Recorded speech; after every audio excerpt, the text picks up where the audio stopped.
ये HCS test series का second part है। इसमें हम 100 क्वेश्चन करेंगे। हम बिल्कुल बेसिक बेसिक क्वेश्चन करेंगे पहले 5 या 10 पार्ट में, बहुत ही इजी क्वेश्चन। उसके बाद हम लेवल बढ़ाते चले जाएंगे। तो स्टार्ट करते हैं ये वाला पार्ट। फर्स्ट क्वेश्चन है, world food and agriculture organisation FAO ये कब बनी थी, कब एस्टेब्लिश हुई थी? ये यूनाइटेड नेशन की एक एजेंसी है। तो ये बताना है कब बनी थी, 1964 में, 47, 56 या 1945 में। इसका सही आंसर है 4, 1945 में बनी थी।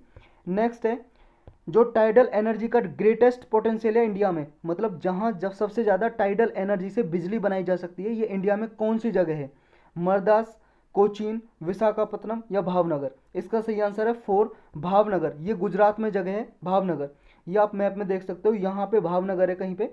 ये गल्फ ऑफ खामबत है, यहाँ पे गल्फ ऑफ खामबत, उसके पास है ये भावनगर। यहाँ पे सबसे ज़्यादा पोटेंशियल है कि टाइडल एनर्जी से बिजली बनाई जा सकती है। नेक्स्ट है अपना पार्ट, फर्स्ट वुमन कौन है जिसे ज्ञानपीठ अवार्ड दिया गया था लिटरेचर के लिए? ज्ञानपीठ अवार्ड जो कोई बुक लिखता है, हमारे कॉन्स्टिट्यूशन में 22 लैंग्वेज है, शेड्यूल लैंग्वेज जिन्हें बोलते हैं, 8वें शेड्यूल में 22 लैंग्वेज में किसी भी भाषा में जो लिटरेचर लिखता है, बुक लिखता है, उसको ज्ञानपीठ अवार्ड दिया जाता है। तो ये पहली वुमन कौन थी जिन्होंने ज्ञानपीठ अवार्ड जीता था?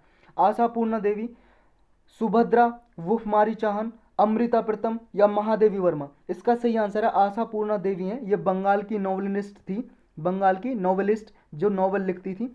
ये 1976 में इनको अवार्ड दिया गया था।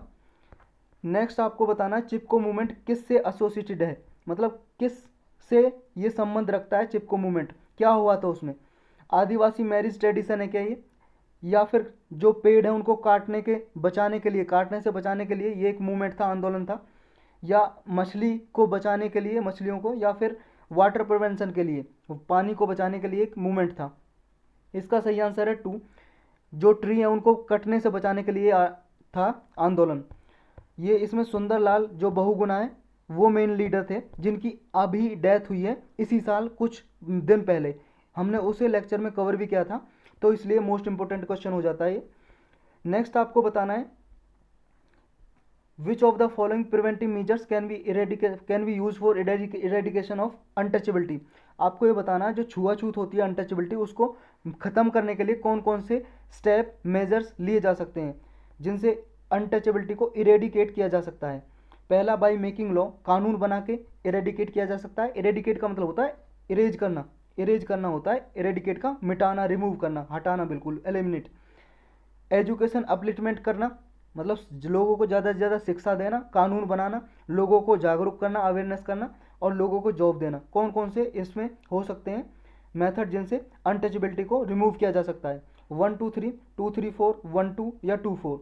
आपका करेक्ट आंसर है 1 2 3 4, 1 करेक्ट हो जाएगा। जॉब देकर कोई अनटचेबिलिटी को नहीं हटा सकते, बल्कि ये तीनों बिल्कुल करेक्ट है कि अनटचेबिलिटी को लॉ, एजुकेशन और अवेयरनेस देके हटाया जा सकता है।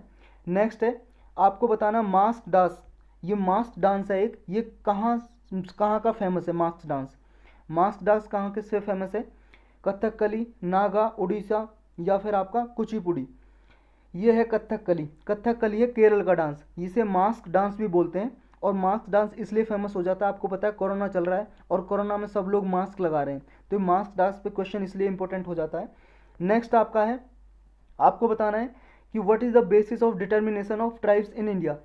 इंडिया में ट्राइब्स को, किसी को भी आदिवासी डिक्लेयर करने के कंडीशन क्या है, किसके बेस पे उसे निर्धारित किया जाता है कि आदिवासी हैं? तो गवर्नमेंट किस बेस पे देखती है? फर्स्ट है कि cultural specialisation and different habitat, अगर किसी की संस्कृति बिल्कुल अलग है, डिफरेंट है, उसका हैबिटेट ही और बिल्कुल स्पेशलाइजेशन है, यूनिक है, तब डिक्लेयर करते हैं। भाषा या उसकी बोली के आधार पे, डायलेक्ट का मतलब होता है बोली, भाषा होती है जब कोई रिकॉग्नाइज होती है, ग्रामर होता है लिखने का, एक उसकी लिपि होती है, स्क्रिप्ट होती है, उसे लैंग्वेज बोलते हैं। जिसकी कोई स्क्रिप्ट नहीं होती, ऐसी जो छोटे लेवल पे जो बोली भाषाएं बोली जाती हैं उन्हें डायलेक्ट बोलते हैं, बोली या डायलेक्ट। या सोशल ट्रेडिशन में डिफरेंस जो अंतर हो तब उसे डिक्लेयर करते हैं ट्राइब। या फिर इकोनॉमिक स्टेटस के बेस पे, आर्थिक स्थिति उसकी बहुत ही कमज़ोर हो तब ट्राइब किसी को भी डिक्लेयर किया जाता है, किसी कम्युनिटी को, समुदाय को। इसका सही आंसर है 1। कल्चर के आधार पर डिक्लेयर किया जाता है जब किसी की कल्चर यूनिक हो और डिफरेंट हैबिटेट हो। नेक्स्ट है अपना, सन टेम्पल आपको बताना कहाँ पे लोकेटेड है, कहाँ पे स्थित है? ये है इसका आंसर कोणार्क, ये कोणार्क में है सन टेम्पल, कोणार्क में है सन टेम्पल, उड़ीसा में है कोणार्क। वर्ल्ड एनवायरनमेंट डे कब सेलिब्रेट किया जाता है हर साल, ये बताना है। 5 मई को, 5 जून, 5 जुलाई या 5 अगस्त। इसका सही आंसर है सेकंड, 5 जून को हर साल मनाया जाता है। आपको बताना है कि हरियाणा में लोकसभा की सीट कितनी है, 8, 10, 12, 15। इसका आंसर है 10, 2 करेक्ट आंसर हो जाएगा सेकंड। 10 सीट हैं लोकसभा की जो एमपी चुन के जाते हैं हरियाणा से। नेक्स्ट आपको बताना, साउथ इंडियन स्टेट का जो एडमिनिस्ट्रेशन था, सबसे बेस्ट एडमिनिस्ट्रेशन कौन से डायनेस्टी में था, किस वंश में था। डायनेस्टी का मतलब होता है हिंदी में वंश। तो चेरा वंश में, चेरा डायनेस्टी, चोला डायनेस्टी, या फिर आपका ये चालुक्य डायनेस्टी या वंशपी डायनेस्टी, कौन सा है इसमें सबसे बेस्ट, जिसमें सबसे बेस्ट विलेज एडमिनिस्ट्रेशन था, मतलब गांव के लेवल पे सबसे अच्छा प्रशासन कौन से वंश में था, कौन सी डायनेस्टी में था। इसका सही आंसर है चोल वंश, ये चोल डायनेस्टी में था, सेकंड हो जाएगा। नेक्स्ट ये देखो, चोल चेरा डायनेस्टी कहाँ कहाँ पे थी एक बार देख लो। ये चोल डायनेस्टी ने यहाँ पे रूल किया था इधर साइड में, और इधर साइड में पांडे ने यहाँ पे रूल किया था, और चेरा ने केरल की साइड में रूल किया था। तो ये आपने पढ़ा भी होगा हिस्ट्री में। चलते हैं नेक्स्ट क्वेश्चन पे। नेक्स्ट आपको बताना, चालुक्य की कैपिटल कौन सी थी। चालुक्य की, जो चालुक्य डायनेस्टी थी उसकी कैपिटल कौन सी थी, राजधानी। वातापी, श्रावस्ती, कांची या कन्नौज। सही आंसर है 1, वातापी थी, या फिर बादामी भी बोल सकते हो आप, बादामी। बादामी या वातापी एक ही बात है, दोनों इसी का नाम थे। नेक्स्ट आपको बताना है, चालुक्य डायनेस्टी का ग्रेटेस्ट रूलर कौन था, सबसे महान राजा किसको माना जाता है चालुक्य डायनेस्टी का। विक्रमादित्य, मंगलेश, पुलकेशिन 2 या पुलकेशिन फर्स्ट। इसका सही आंसर है थर्ड, पुलकेशिन सेकंड। इसने हर्षवर्धन को भी हरा दिया था, हर्षवर्धन को। चलते हैं नेक्स्ट पे। आपको बताना, चंदेल रूलर जिसको मोहम्मद गजनवी ने नहीं हराया था, डिफीट नहीं किया था, ऐसा कौन सा चंदेल रूलर था। चंदेल रूलर राज किया करते थे एमपी और यूपी के बॉर्डर एरियाज पे। यहाँ पे खजुराहो के टेम्पल भी जो बने हुए हैं वो चंदेल रूलर ने बनाए थे। तो आपको बताना है कौन सा राजा मोहम्मद गजनवी ने नहीं हराया था, बाकी के सारे हराए थे, डिफीट किए थे। सांक, विद्यारद्र, जस शक्ति या दुंग। ये विद्यारद्र है, इसको नहीं हराया था, बाकी सबको हराया था, डिफीट किया था। ये है राजा जिन्होंने मोहम्मद गजनवी ने नहीं हराया था। नेक्स्ट आपको बताना है, दिलवर जैन टेम्पल ये कहाँ पे लोकेटेड है, असम, उत्तर प्रदेश, राजस्थान, मध्य प्रदेश। इसका आंसर है थर्ड हो जाएगा, ये राजस्थान में लोकेटेड है, माउंट आबू पे। माउंट आबू है जो हिल स्टेशन, वहाँ पे लोकेटेड है, और ये जैन टेम्पल है, याद रखना, दिलवर टेम्पल, जैन टेम्पल। नेक्स्ट आपको बताना है, जो इब्ने बतूता थे वो किसके काल में आए थे, किसके वो रूलर थे, मतलब किसके साथ आए थे जब किसका रूल था यहाँ पे। इब्न बतूता यहाँ पे आए थे, ट्रेवल्ड किया था, इंडिया में आए थे। मोहम्मद बिन तुगलक के टाइम पे आए थे, सिकंदर लोदी, फिरोज तुगलक या अलाउद्दीन खिलजी। इसका सही आंसर है 1, मोहम्मद बिन तुगलक के टाइम पे आए थे ये इब्न बतूता।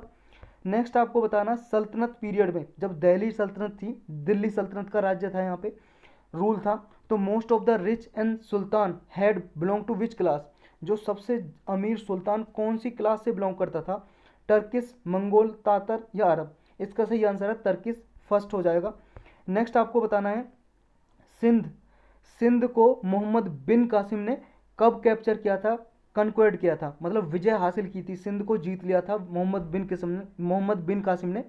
यह बताना कौन से ईयर में, 713 एडी में, 716 एडी में, 712 एडी में या 719 एडी में। इसका सही आंसर है थर्ड, 712 एडी में इसको कन्क्वर्ड कर लिया था। कन्क्वर्ड का मतलब होता है विक्ट्री पाना, जीत लेना किसी भी राज्य को।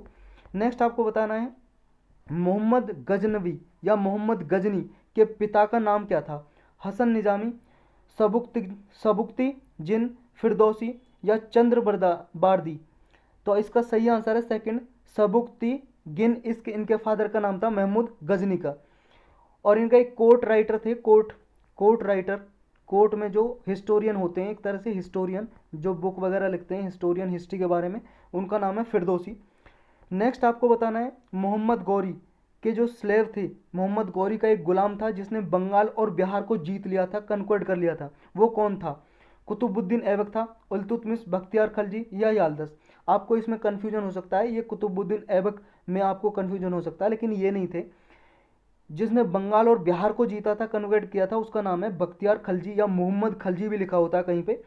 कुतुबुद्दीन ऐबक ने स्लेव डायनेस्टी एस्टेब्लिश की थी, गुलाम वंश, आपने पढ़ा होगा दिल्ली सल्तनत जब बड़ी होगी। चलते हैं नेक्स्ट पे, इसका आंसर क्या हो जाएगा, थर्ड हो जाएगा, बख्तियार खलजी थे जिसने बंगाल और बिहार को जीता था। नेक्स्ट आपको बताना है, वो कौन से फेमस हिस्टोरियन है जिन्होंने ये स्टेटमेंट लिखी, कौन सी स्टेटमेंट, कि an event victory without result in the context of victory over Sindh of the Arabs.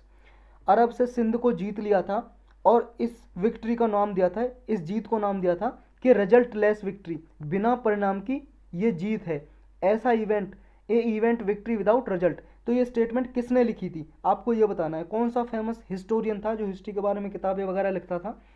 Vincent Smith, एल्फिन elif एलिफ्स्टन या लानपूल या मैक्स मुलर?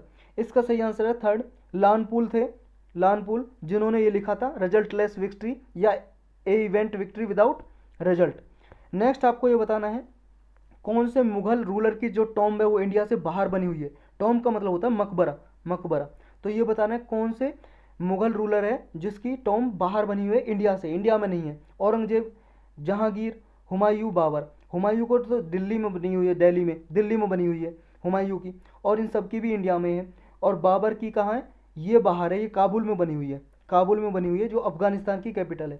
नेक्स्ट आपको ये बताना है जो फर्स्ट वेधशाला Jantar Mantar was establish by Sawai Raja Jai Singh at. जो सवाई राजा जयसिंह थे उन्होंने पहली वेधशाला जो बनाई थी जंतर मंतर, कहाँ पे बनाई थी? दिल्ली, अयोध्या, उज्जैन या जयपुर? इसका सही आंसर है फर्स्ट जयपुर में बनाई थी सवाई राजा जयसिंह ने। नेक्स्ट आपको ये बताना है, देखो एक जंतर मंतर दिल्ली में भी है, दिल्ली में भी है। नेक्स्ट आपको ये बताना, Ashta Pradhan cabinet was in the era of. Ashta Pradhan, 8 मंत्री किसके कैबिनेट में हुआ करते थे? शिवाजी, कृष्णदेवराय या फिर पेशवा बाजीराव या एक अकबर? देखो ये अष्ट प्रधान जो वर्ड यूज किया जाता था वो शिवाजी के काल में किया जाता था। इनके कैबिनेट मिनिस्टर थे 8 उनके लिए।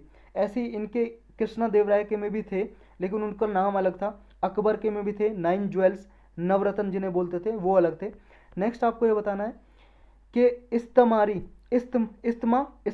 या सेटलमेंट, इस्तेमारी सेटलमेंट किसने इंप्लीमेंट किया था, किसने लागू किया था? वेलेस्ली ने, वारन हास्टिंग ने, लॉर्ड कॉर्नवालिस ने या लॉर्ड डफरिन ने? देखो इस्तेमारी को परमानेंट सेटलमेंट भी बोलते हैं, ये 1793 में किया था लागू। किसने किया था? इसका सही आंसर है थर्ड, लॉर्ड कॉर्नवालिस ने किया था। परमानेंट सेटलमेंट को ही बोलते हैं इस्तेमारी।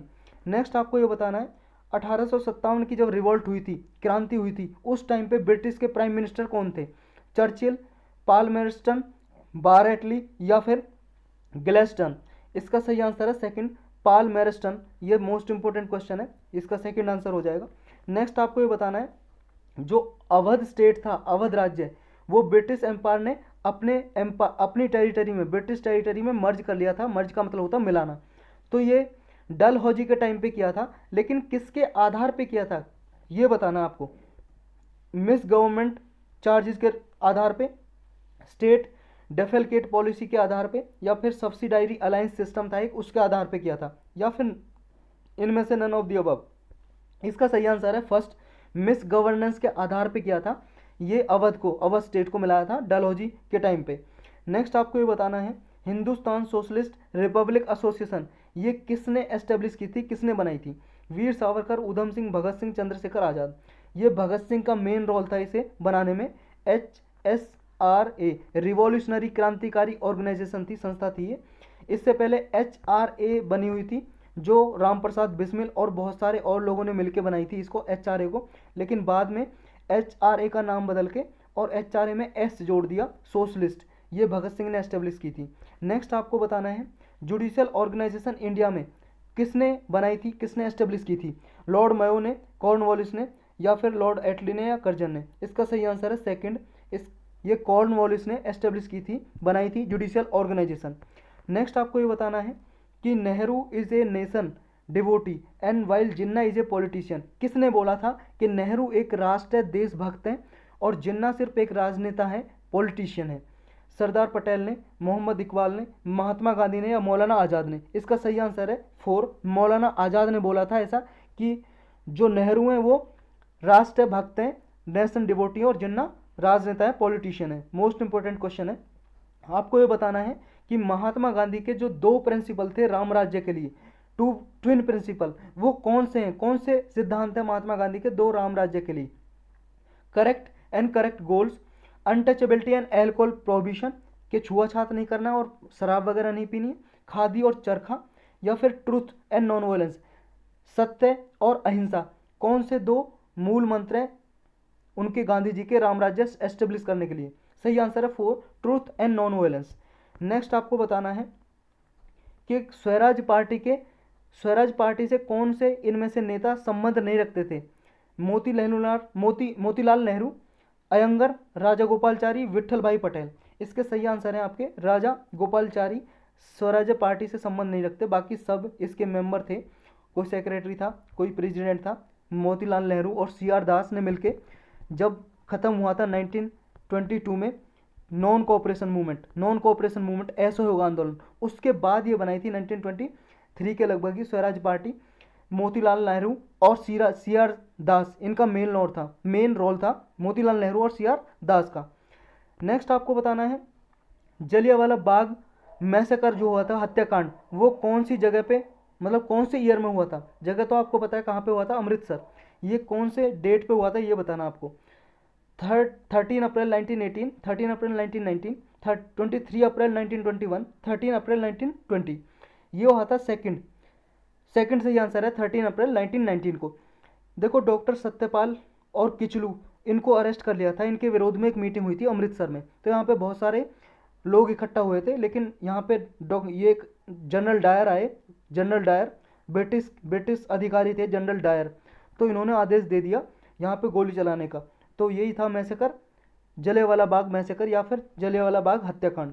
नेक्स्ट आपको ये बताना है महात्मा गांधी के पॉलिटिकल गुरु कौन है।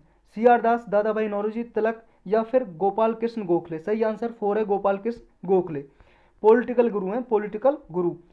और स्पिरिचुअल गुरु कौन थे, स्पिरिचुअल गुरु थे आपके कौन थे, एक स्पिरिचुअल गुरु थे और एक और थे लिटरेरी गुरु।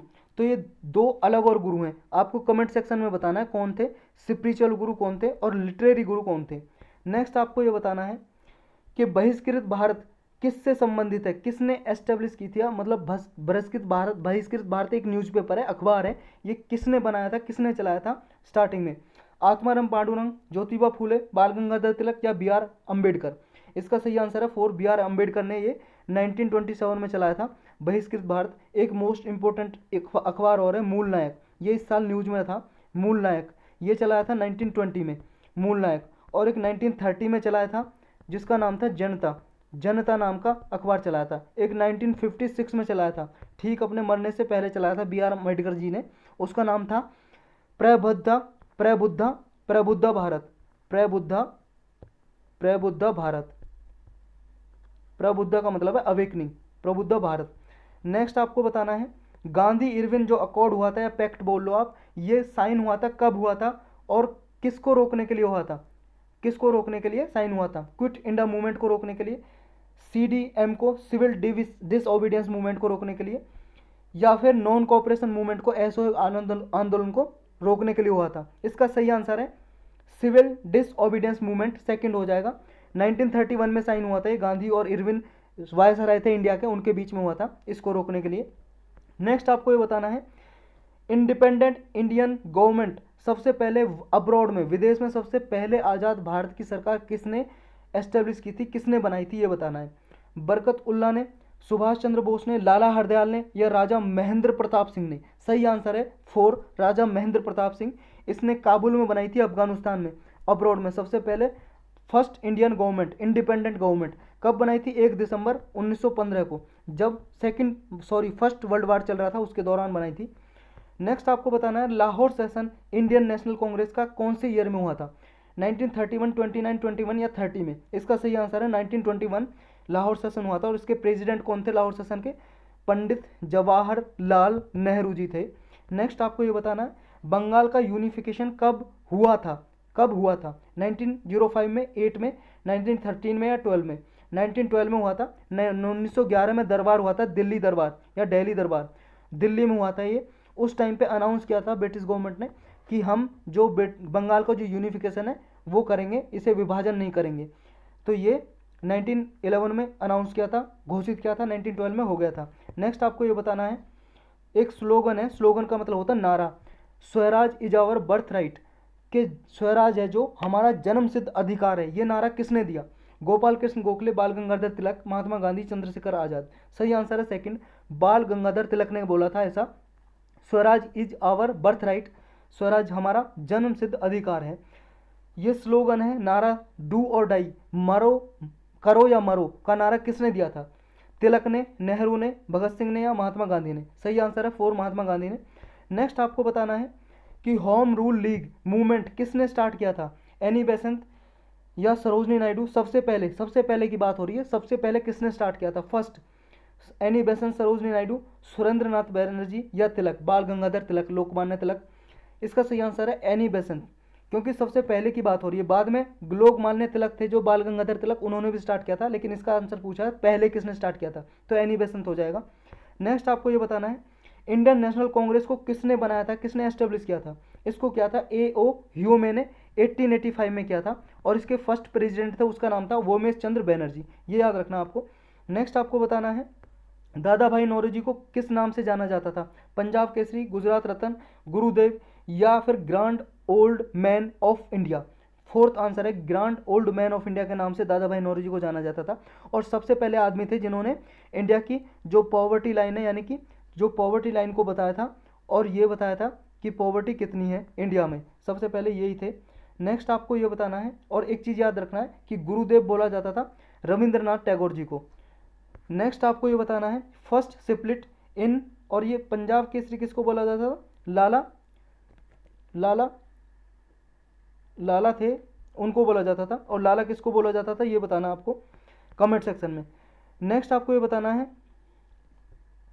जो फर्स्ट स्प्लिट हुआ था इंडियन नेशनल कांग्रेस का, पहली बार अलग हुई थी इंडियन नेशनल कांग्रेस, एक्सट्रीमिस्ट अलग हो गए थे और मॉडरेट अलग हो गए थे। एक्सट्रीमिस्ट बोलते हैं गरम दल के नेता, और मॉडरेट बोलते हैं किसको? नरम दल के नेता को। सबसे पहले कब स्प्लिट हुए थे, कब अलग हुए थे? 1907 में, 69 में, 6 में या 1911 में? ये तो आप कह सकते हो, ये तो हो ही नहीं सकता, आज़ादी से पहले की बात हो रही है, तो 1907 हुआ था। सूरत स्प्लिट भी बोलते हैं जिसे, सूरत स्प्लिट, सूरत स्प्लिट बोलते हैं। सूरत सेशन मतलब इंडियन नेशनल कांग्रेस का सूरत में सेशन हुआ था, इसलिए सूरत स्प्लिट भी बोलते हैं उसे। नेक्स्ट आपको ये बताना है इंकलाब जिंदाबाद का जो स्लोगन है, नारा किसने दिया था? आपको ये पता है इंकलाब जिंदाबाद का मतलब क्या है? इंकलाब का मतलब होता है रिवॉल्यूशन, जिंदाबाद का मतलब अलाइव, अलाइव, रिवॉल्यूशन का मतलब क्रांति, मतलब क्रांति जिंदा रहे, क्रांति जीवित रहे, जो अंग्रेजों से लड़ने के लिए, आज़ादी लेने के लिए जो क्रांति है वो जिंदा रहे, कभी ना मरे। इसको नारे को किसने दिया था? भगत सिंह, राम प्रसाद बिस्मिल, मोहम्मद इकबाल, सुभाष चंद्र बोस?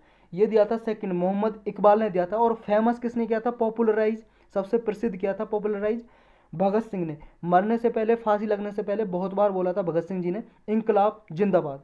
नेक्स्ट आपको ये बताना है oldest mountain in India is, सबसे पुरानी पहाड़, सबसे पुरानी पहाड़ी इंडिया में कौन सी है? हिमालय, विंध्याचल, अरावली या नीलगिरी? इसका सही आंसर है अरावली। सबसे ओल्ड फोल्ड माउंटेन है, फोल्ड माउंटेन। फोल्ड का मतलब है दो माउंटेन आती हैं टकरा के फोल्ड हो जाती हैं ऐसे, और फोल्ड माउंटेन बन जाती हैं। नेक्स्ट आपको ये बताना है नागार्जुन सागर डैम, जो नागार्जुन सागर बांध है वो कहाँ पे लोकेटेड है, कौन सी रिवर पे? महानदी, गोदावरी, कृष्णा, नर्मदा? थर्ड आंसर सही है, कृष्णा पे लोकेटेड है। नेक्स्ट आपको ये बताना है टोटल फॉरेस्ट और ट्री कवर इंडिया में कितने परसेंट है हमारी टोटल भूमि का? 24.56, 33, 20%, 21.67? इसका सही आंसर है फर्स्ट 24.56 है। देखो टोटल फॉरेस्ट कवर आए, फॉरेस्ट कवर सिर्फ वो 21.67% है, और ट्री कवर है 2.89, और इसको मिला दें, इसको मिला दें 2.89 और 21.867, तो टोटल फॉरेस्ट और ट्री कवर हो जाएगा 24.56% हो जाएगा। तो ये चीज़ आपको याद रखनी है, दोनों अलग अलग चीज़ें। और अगर एरिया में पूछे कितना एरिया टोटल, तो 71.22 मिलियन हेक्टेयर एरिया कवर है, जितना भी फॉरेस्ट है, जंगल है हमारे इंडिया में। नेक्स्ट आपको बताना है सबसे कम जो बारिश कहाँ पे होती है, लोएस्ट रेनफॉल? लेह में, बीकानेर, जैसलमेर, चेरापूंजी? इसका सही आंसर है लेह। लेह में होती है, ये कहाँ पे? लद्दाख में है लेह। यहाँ पे सबसे कम बारिश होती है, इंडिया में सबसे लोएस्ट रेनफॉल प्लेस है, और यहाँ पे इसलिए कोल्ड डिजर्ट है, डिजर्ट रेगिस्तान है, कोल्ड कोल्ड वाले। देखो राजस्थान में तो वार्म हॉट डिजर्ट है, और यहाँ पे कोल्ड डिजर्ट है। और चेरापूंजी वो जगह है, चेरापूंजी या मौसिनरम, मौसिनरम ये कहाँ पे? मेघालय में सबसे ज़्यादा बारिश होती है, यहाँ पे पूरे वर्ल्ड में सबसे ज़्यादा बारिश होती है चेरापूंजी में। नेक्स्ट आपको ये बताना है India is a self dependent in the production of mineral, India में कौन सा मिनरल है, कौन सा ऐसा खनिज पदार्थ है जो हम जिस पे सेल्फ डिपेंडेंट है, आत्मनिर्भर हैं, जिस पे हमारे इंडिया में जी जितनी मतलब हमें ज़रूरत है अपने इंडिया में हम प्रोडक्शन कर लेते हैं, उत्पाद कर लेते हैं। टीन, गोल्ड, सिल्वर, ग्रेफाइट, इसका सही आंसर है 4 ग्रेफाइट है, बाकी सब हम इंपोर्ट करते हैं। गोल्ड सिल्वर आपको पता ही होगा। नेक्स्ट आपको ये बताना, हजीरा, हजीरा फर्टिलाइजर फैक्ट्री है, वो उसमें कौन किस चीज़ को यूज किया जाता है फर्टिलाइजर यानी कि खाद बनाने के लिए। आपको बताना पेट्रोलियम, नेचुरल गैस, ऑन या फिर नेफ्था या फिर कोल, किस पे बेस्ड है ये आपको बताना है। इसमें सही आंसर आपका आंसर है सेकंड, नेचुरल गैस को यूज करके फर्टिलाइजर खाद बनाते हैं इसमें हजीरा फर्टिलाइजर फैक्ट्री में। नेक्स्ट आपको ये बताना है सबसे ज़्यादा पॉपुलेशन ट्राइब्स की, जो आदिवासी हैं, आदिवासी उनकी सबसे ज़्यादा पॉपुलेशन जनसंख्या कौन से स्टेट में है, बिहार, मध्य प्रदेश या फिर राजस्थान या आंध्र प्रदेश। इसका सही आंसर है सेकंड, मध्य प्रदेश में। मध्य प्रदेश में सबसे ज़्यादा ट्राइब्स हैं यानी कि एसटी कम्युनिटी के लोग, शेड्यूल ट्राइब। नेक्स्ट आपको ये बताना है बोकारो स्टील प्लांट जब एस्टेब्लिश हुआ था किसकी मदद से हुआ था, कौन सी कंट्री की सहायता से ये बोकारो स्टील प्लांट जो स्टील की फैक्ट्री है किसकी सहायता से, कौन सी कंट्री की सहायता से बनाया गया था, यूएसए, यूके, फ्रांस या सोवियत यूनियन। इसका सही आंसर है 4 सोवियत यूनियन। पहले यूएस का मतलब रसिया का नाम यूएसएसआर था, शॉर्टकट में बोलते थे सोवियत यूनियन, रसिया का नाम था, रसिया की सहायता से बनाया गया था ये। तो नेक्स्ट आपको बताना है सबसे छोटा ग्रह हमारे सोलर सिस्टम में कौन सा है, सबसे छोटा ग्रह, प्लूटो, मार्स, वीनस या मरकरी। इसका सही आंसर है वीनस सबसे छोटा ग्रह है।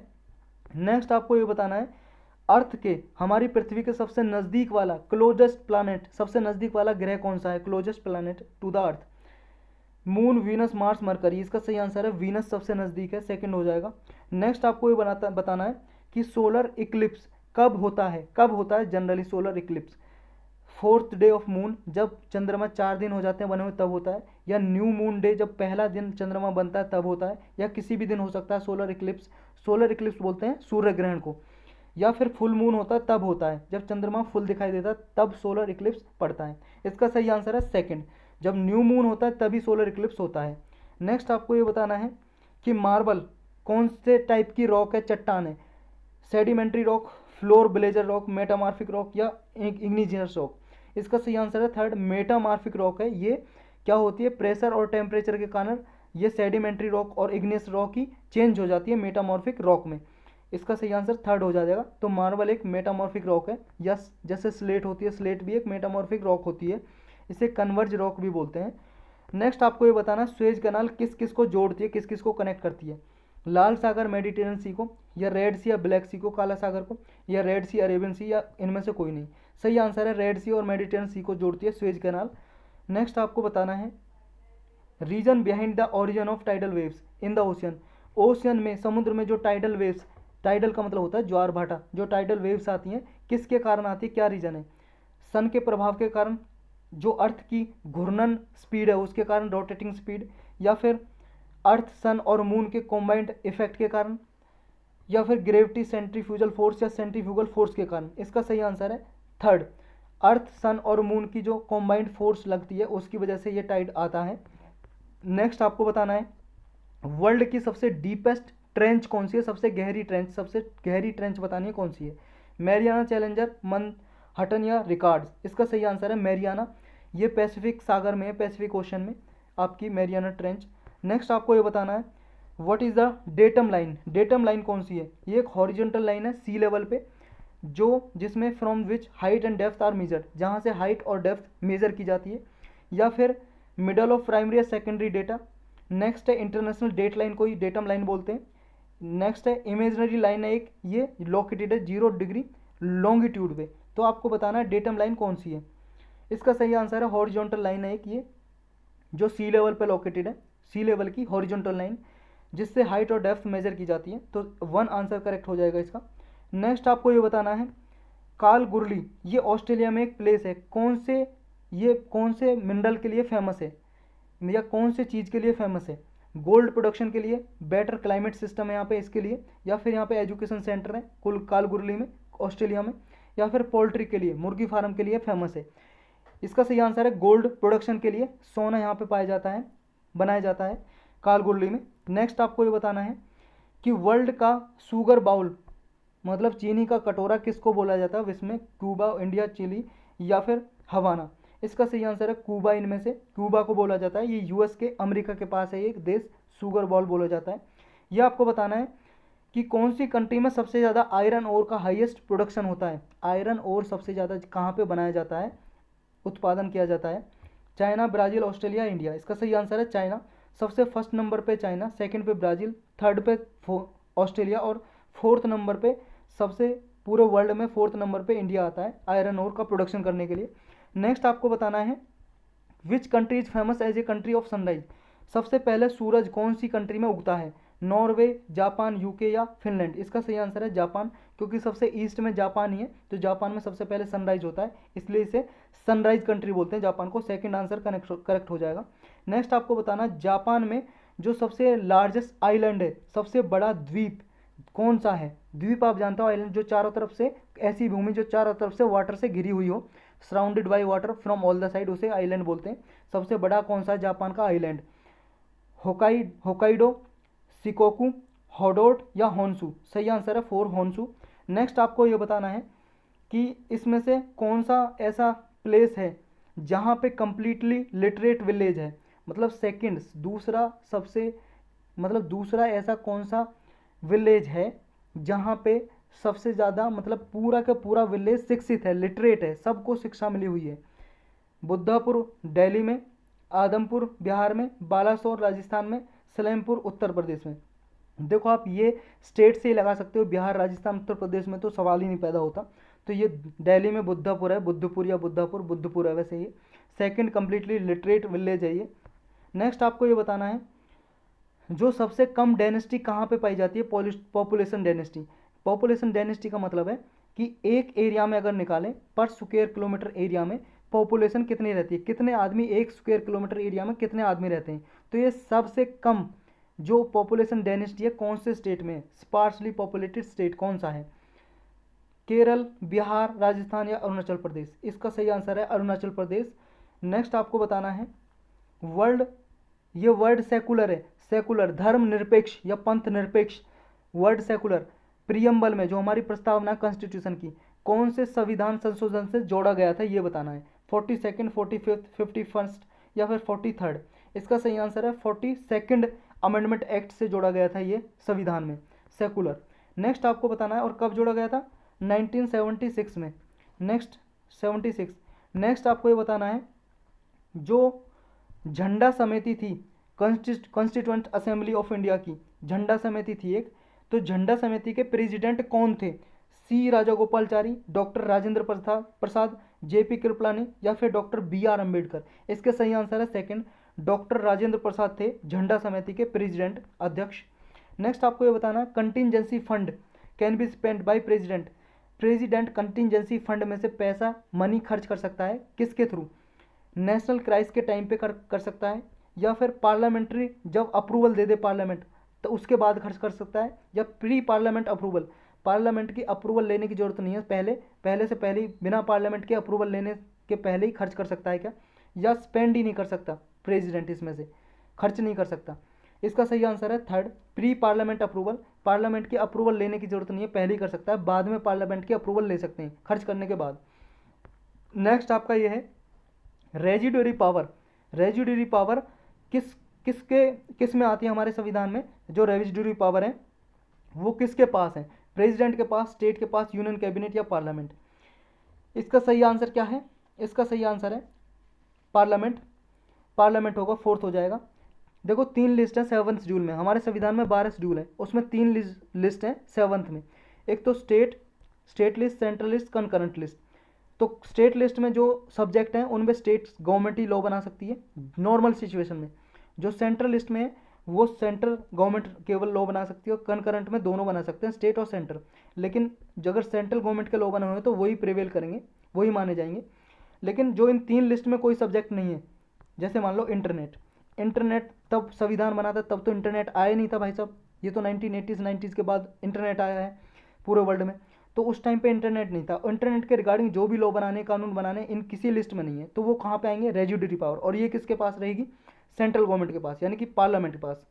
नेक्स्ट आपको ये बताना है vice chairman of NITI Aayog is equivalent to, ये बताना है आपको वाइस चेयरमैन होता है जो नीति आयोग का, वो किसके बराबर है उसकी पोस्ट? वाइस प्रेसिडेंट के बराबर, minister of state, cabinet minister या सुप्रीम कोर्ट?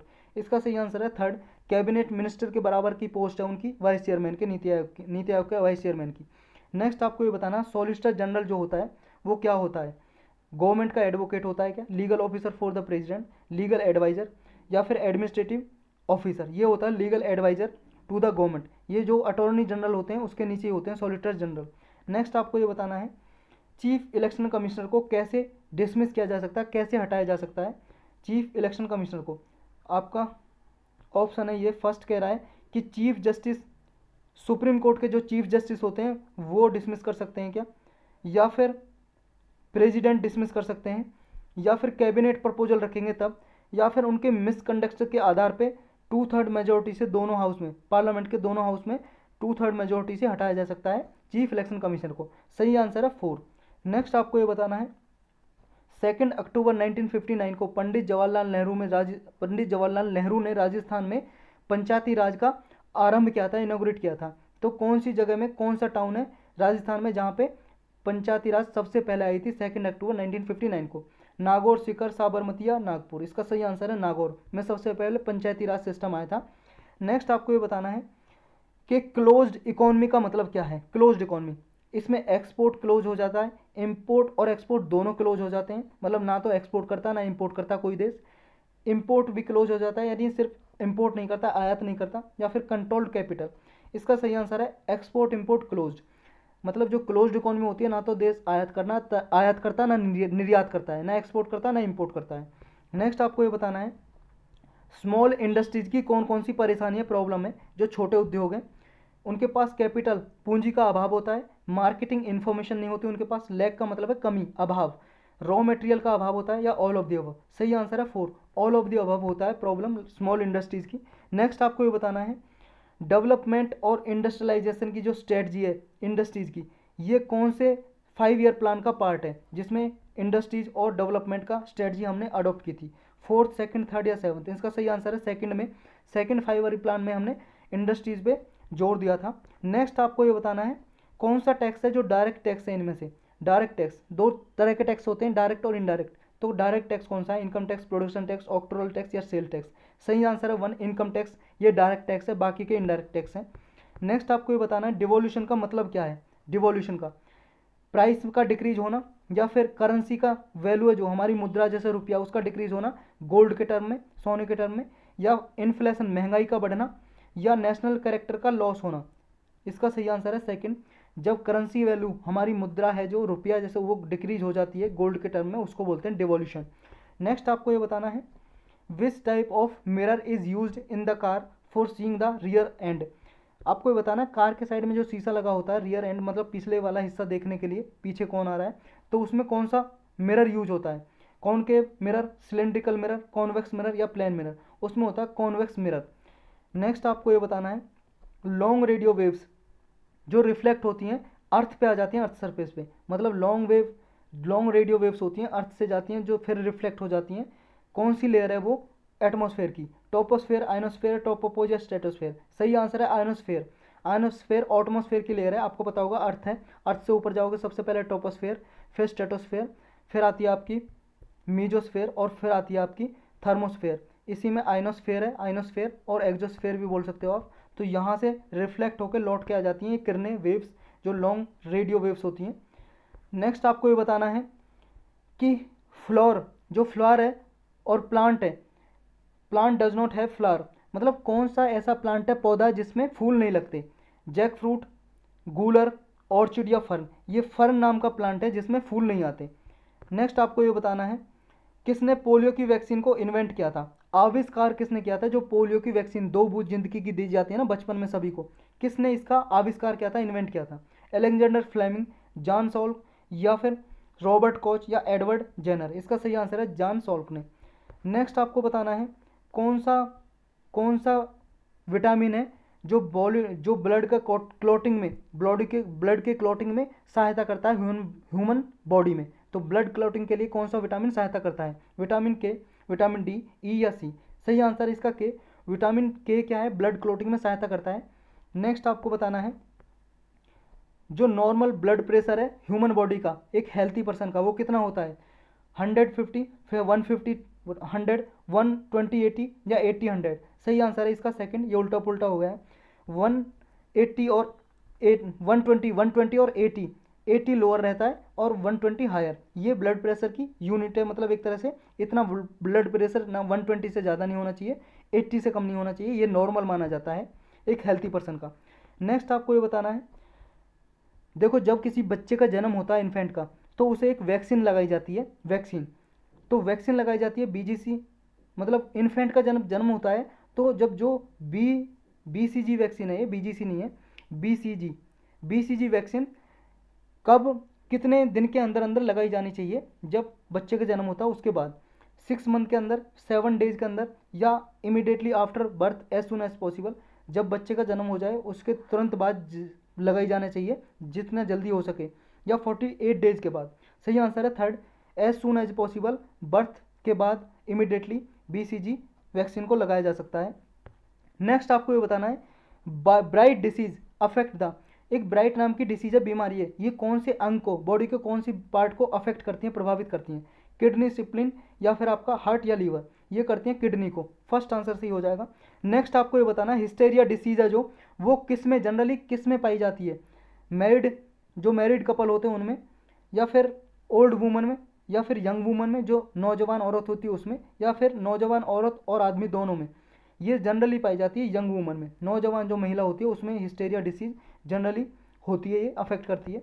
नेक्स्ट आपको ये बताना है, how does plant cell varies from animal cell, जो प्लांट सेल है, जो प्लांट है, पौधा है, उसकी सेल है, ट्री या प्लांट में सेल पाई जाती हैं, वो एनिमल सेल से कैसे डिफरेंट है? मतलब क्या चीज़ नहीं है एनिमल सेल में जो प्लांट सेल में है? Mitochondria, cell wall, presence of protoplasm, या सेल वाइब्रेंट?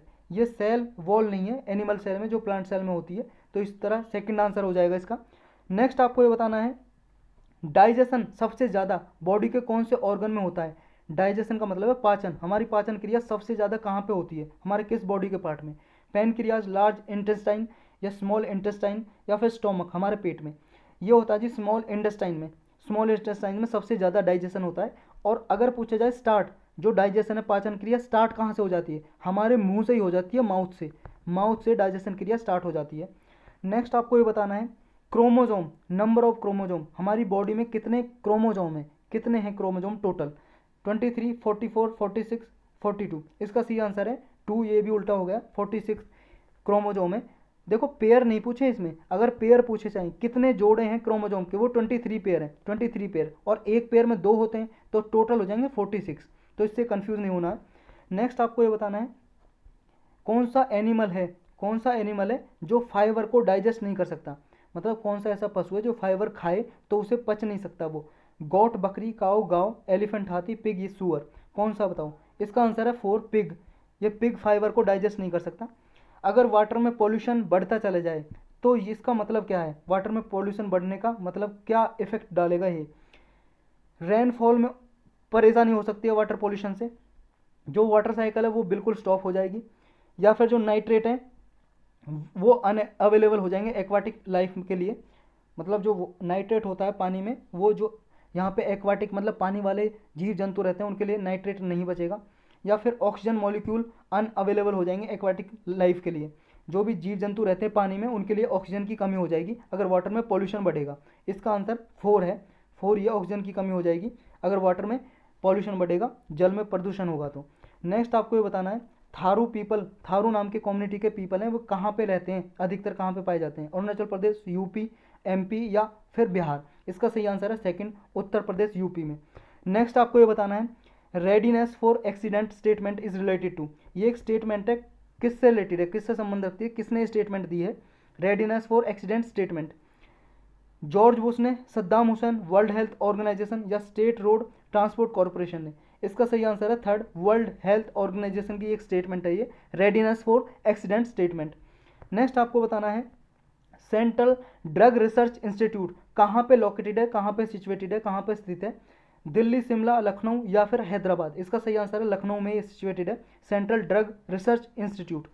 नेक्स्ट और फाइनल आंसर ये बताना है आपको, मंडल कमीशन की रिपोर्ट कब प्रेजेंट की गई थी, कब लाई गई थी? 1990 में, 1982 में, 1980 में या फिर 1992 में? ये 1980 में हुई थी, 31 दिसंबर 1980 को प्रेजेंट की गई थी मंडल कमीशन। मंडल कमीशन के जो अध्यक्ष थे वो बीपी मंडल थे, बीपी मंडल। और ये जो ओबीसी कम्युनिटी है उसको रिजर्वेशन देने से संबंधित थी, जिससे 27% ओबीसी को रिजर्वेशन दी गई थी। तो यही थे आज के लेक्चर में। आपको कैसा लगा कमेंट सेक्शन में बता सकते हो। देखो हम पहले 5 से 10 पार्ट बिल्कुल ही इजी क्वेश्चन करेंगे, बेसिक लेवल के क्वेश्चन, उसके बाद लेवल बढ़ाते चले जाएंगे।